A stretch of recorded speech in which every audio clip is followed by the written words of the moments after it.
She walked into the clinic with a quiet hope to see the face of the baby growing inside her. 6 months pregnant, she was neatly dressed, polite, and completely alone, but just minutes later she was humiliated. The doctor mocked her like she was a woman abandoned by her husband, a leech, a piece of trash who had somehow wandered into a place meant for people who matter. No evidence, no reason. She was accused of stealing and dragged out of the clinic like a criminal. Why? Because of her skin color? Because she walked in alone? And because in their eyes there was no one standing behind her. But they were wrong, so very wrong, because minutes later the door opened and her husband walked in, a man who came not only with love, but with the full weight of the law and the fury of justice. That morning, the sky over Atlanta was strangely clear.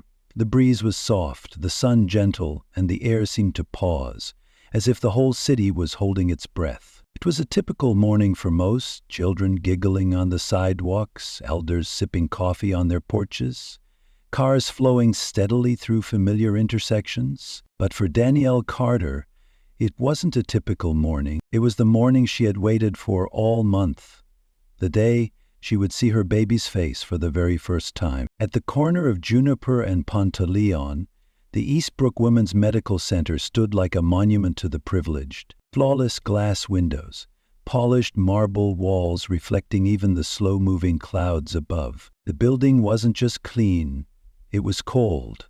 Not the kind of cold that comes from emptiness, but the chill of quiet power. We choose who gets to feel welcome here. Danielle stood at the entrance, her left hand resting gently on her belly, her right clutching the worn strap of a canvas tote. 6 months pregnant, she didn't stand out.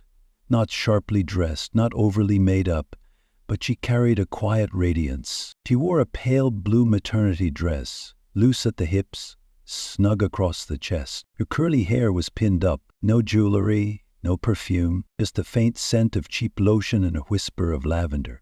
She checked her phone, 10:17 a.m. Her husband Ethan said he'd be there before 10:30. He'd been called in for an emergency at the Federal Civil Rights Office that morning. "I'll be there, I promise," he had texted, and she believed him. Ethan had never broken a promise. Still something inside her stirred, like catching your breath and not quite getting it back. A small thing, but real. Today was her first 4D ultrasound. The day she and Ethan would see the shape of their child. Tiny fingers, the curve of a nose, the pout of a lip. The first day their baby would have a face. And it should have been a sacred moment for them both. She took a deep breath and murmured, "Let's go in, baby. Daddy'll be here soon." The automatic doors hissed open. Cold air rushed across her face, wiping away the warmth of the sun outside. The waiting room unfolded like a 5-star hotel. Gleaming stone floors, sleek white leather chairs, fresh flowers replaced every morning. But that perfection made it feel more like a stage, every detail meticulously curated. Not for life, but for appearances. Danielle stepped inside. She'd been in places like this before. Not many, but enough to learn one thing. Stay calm.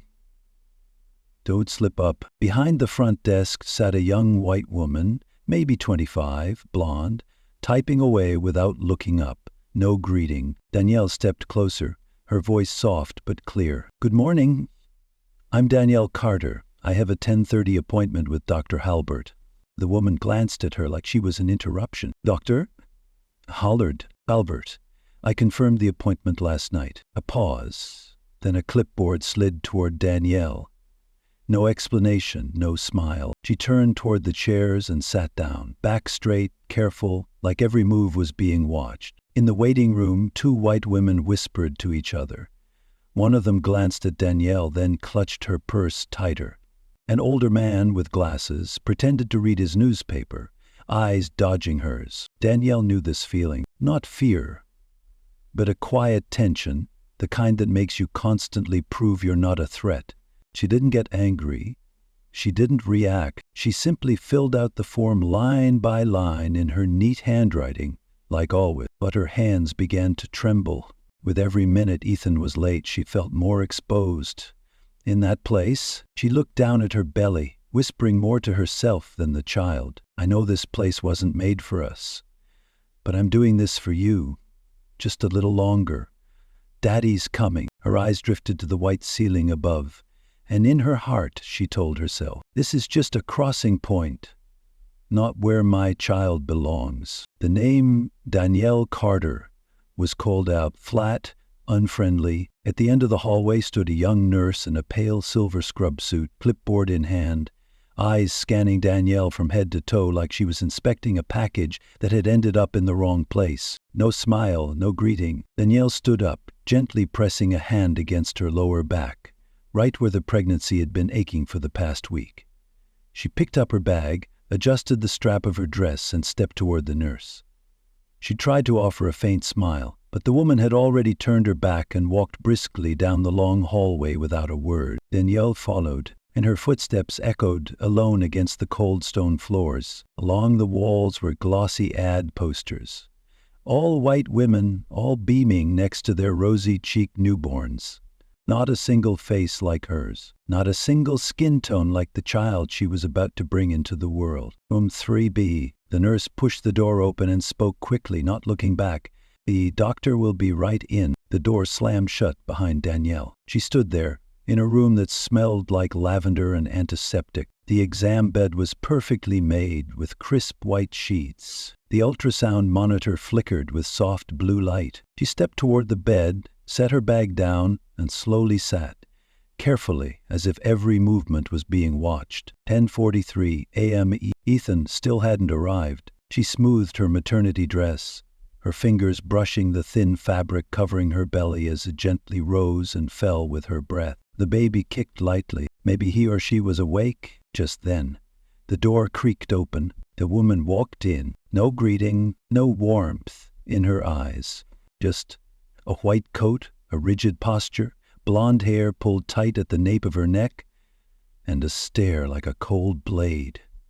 Dr. Lindsay Halbert. The first moment, no smile, no polite question, just silence. Not the professional kind, but the intentional kind. The kind of silence that says, you are not worth my time. So, you're Danielle Carter? Her voice floated out, soft but full of disdain. Danielle looked up, trying to keep her voice steady. Yes, good morning, doctor. I have a 4D ultrasound today. I scheduled it 2 weeks ago. Those icy eyes looked at her, not like a patient, but like a nuisance. Then they dropped down her neck to her hands. Her bag, her worn canvas shoes, not examining, judging. You came alone? She asked. Not really a question, more like an accusation dressed up in curiosity. Danielle hesitated. My husband had something urgent come up. He's on his way. A smirk flickered across Dr. Halbert's lips. Not friendly, but mocking. Of course. They're always on their way. Excuse me?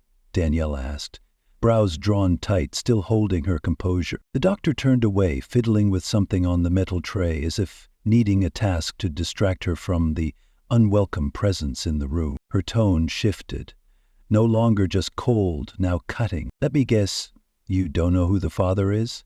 Or he just decided this morning he's had enough? Danielle froze. The air in her lungs felt crushed. I'm sorry, what did you just say?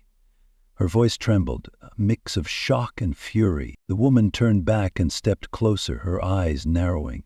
I don't know what kind of place you think this is. This isn't a free clinic or some charity center. This is a high-end medical facility for women who take responsibility for their pregnancy and their child's future. Not a place for people like you to cause chaos. Danielle stood up, eyes wide. She tried not to shake, but her fists were already clenched. I scheduled everything properly. I paid on time. I came here with full respect. Oh, respect, the doctor sneered, her voice dropping to a sharp whisper. Your kind always shows respect when you want something. And then it's always drama, always a problem. Not today, not here. Danielle wanted to scream, to shout that she was a teacher, the wife of a man this doctor wasn't even qualified to speak to. But she didn't scream, she went quiet. And in that moment, Halbert delivered the final blow. Interesting. I left my Cartier watch on that tray this morning, and now it's missing. Her eyes landed on Danielle's canvas bag. silent, deliberate. Danielle stepped back half a pace. Are you implying I stole your watch?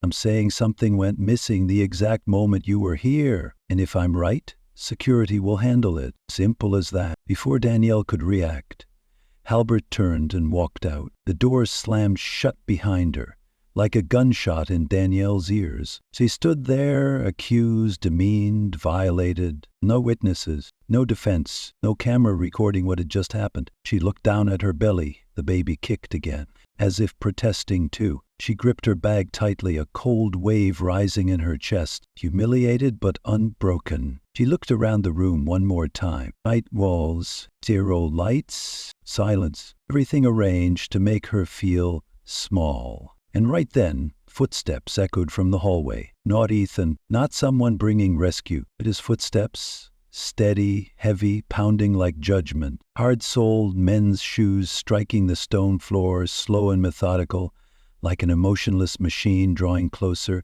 Danielle gripped her bag, hand resting on her belly. Her heart pounded like a war drum. The door was about to open, and she knew they weren't going to let her leave this place the same. The hallway behind the exam room was silent. No voices, only the rhythm of shoes pounding against cold tile. Danielle walked between two security guards, her belly tight, fingers clutching the strap of her bag, trying to steady her breathing. She didn't cry. She didn't speak. She didn't plead, but inside everything was screaming. She didn't know where they were taking her. They didn't say. She only knew that with every step, her dignity was slipping further away. They never laid a hand on her. But the inhuman way they moved with her, no questions, no eye contact, was enough to turn her from a person into an object. Ahead was a thick gray door. No sign, no sound of air conditioning, no music playing, nothing at all. As if whatever was behind it had no voice. Go in. The younger guard's voice was blunt. The room was small, freezing, bare concrete walls, unpainted, flickering fluorescent bulb overhead, a metal table in the middle, one hard plastic chair, a ceiling camera rotated in silence. No windows, no natural light, no witnesses. Danielle sat down, legs together, adjusted her dress, and placed both hands over her belly, protecting the one thing she could still protect, the unborn child inside her. The older guard laid a piece of paper on the table. Mrs. Carter, Dr. Halbert has reported a missing Cartier watch. You were the last person in the exam room. His voice held no emotion, not harsh, not soft, just cold. Danielle looked him in the eye. I didn't take anything. I never touched her property. I just sat in the chair and waited for my ultrasound.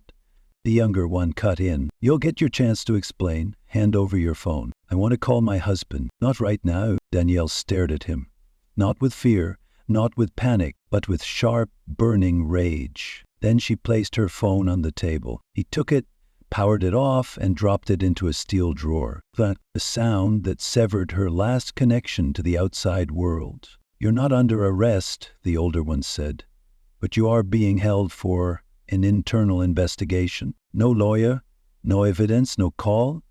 Danielle let out a bitter laugh. That's not detention? No answer. The older man wrote.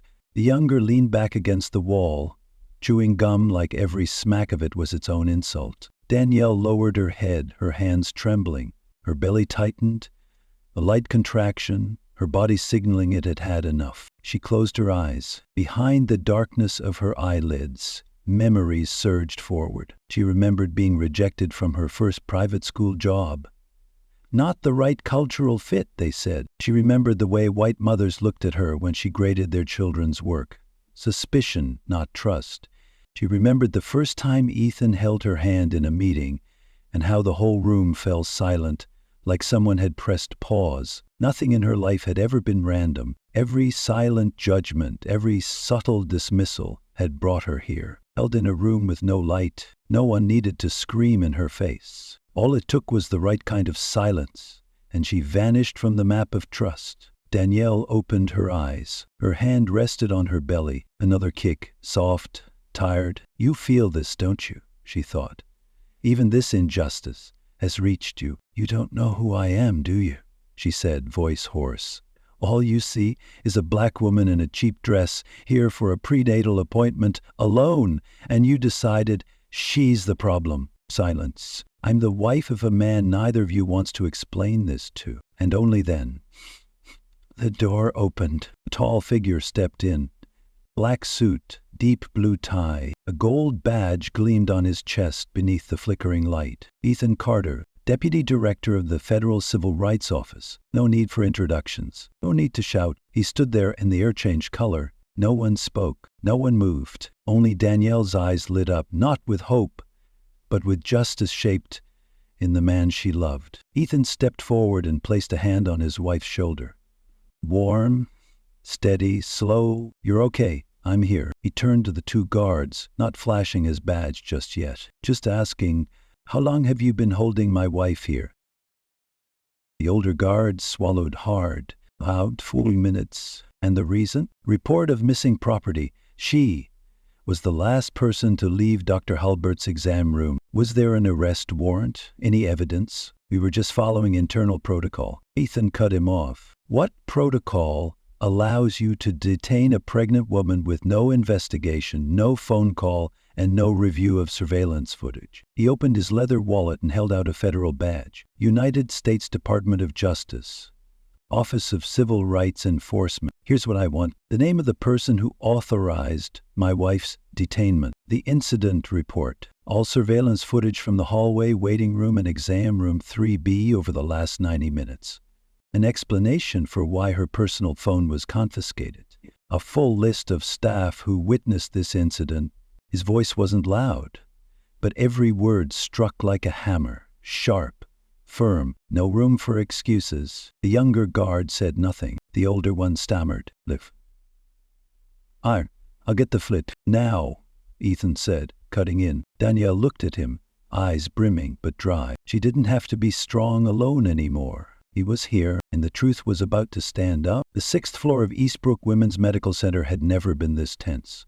The internal meeting room, usually a place for operation briefings, had become a courtroom. Not between patient and doctor, but between abused power and overdue justice. A long glass-topped table reflected the harsh fluorescent light above. On one side sat 3 board members, 2 men, 1 woman, all in pale shirts, their loosened ties betraying unease. They represented the polished image of a premium facility. But today, the veneer was cracking. At the head of the table stood Ethan Carter, steady, expressionless, a charcoal gray suit wrapped around his tall frame, the golden badge of the U.S. Department of Justice catching the light, a silent signal that he wasn't here to negotiate. He was here to end a mistake. Seated beside him, Danielle no longer trembled. She was still tired from the morning, but her eyes had changed, not because she'd been rescued, but because she had reclaimed herself. Across the table, Dr. Lindsay Halbert kept her face composed. Her posture remained rigid, but her eyes betrayed the shift. The power was no longer in her hand. Ethan opened his laptop, his voice calm, steady, clear. This is footage from the hallway camera on the 3rd floor. At 10:31 a.m., my wife, Danielle Carter, enters exam room 3B. At 10:43, she exits. At no point does she approach the workstation where the missing Cartier watch was reportedly left. He hit pause. The screen froze on a frame showing Danielle seated quietly in the exam chair, both hands resting on her belly. Her posture said it all. She hadn't touched anything but the chair itself. In 10:45, Dr. Halbert re-enters. At 10:46, she calls security and names my wife as the sole suspect. No scene check, no review of footage, no patient interview, no internal report. Ethan looked the board member straight in the eye. I don't see anything in a professional medical protocol that permits what happened here. One of the board members, an elderly man with silver hair, tried to speak. We understand the seriousness of this, Mr. Carter, but perhaps there was a misunderstanding on the staff's part. We haven't yet been able to verify. Danielle cut him off. Her voice was soft but unmistakably clear. There's one thing that cannot be misunderstood. The look she gave me when I walked into that room. She turned to Dr. Halbert. There was no hatred in her gaze, just the truth, laid bare. You didn't need a statement. You didn't need evidence.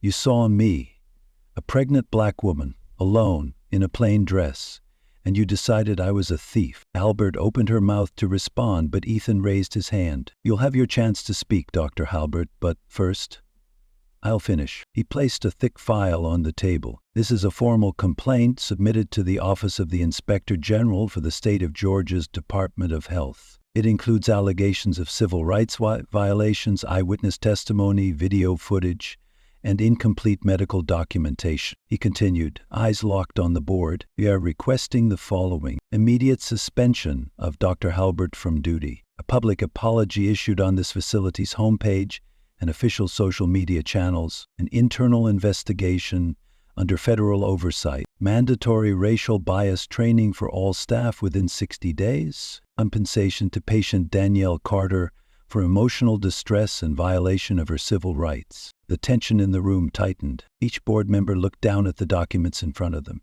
No one denied it. No one objected. Danielle spoke next, her voice deliberate, steady. I didn't come here to teach you how to do your jobs. But today, while pregnant, I was humiliated.